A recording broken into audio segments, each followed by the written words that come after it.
cheering. And I can't believe I see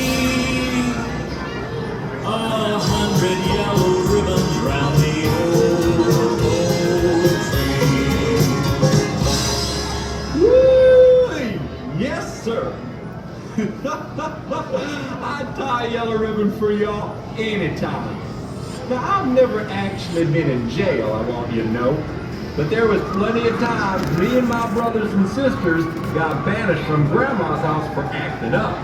She'd hack us all off to play in the barn on the far side of the yard, out of sight and hearing. We wasn't allowed back in the house till Grandma tied a big yellow bow to the porch railing. So we'd watch and wait. She sure knowed how to make the waiting hurt.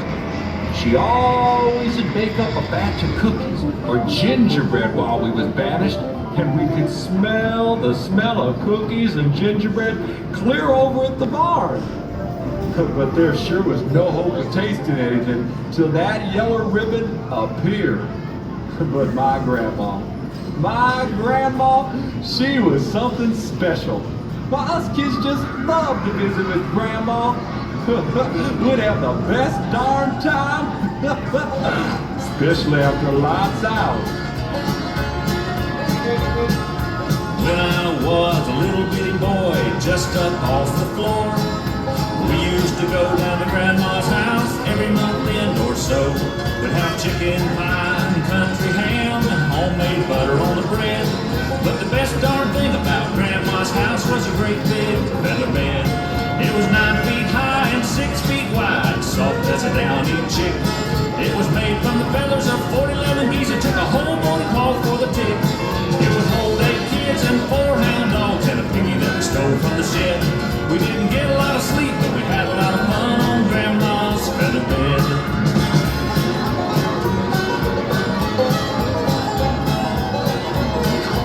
Then after supper we'd sit around the fire and the old folks would spit and chew.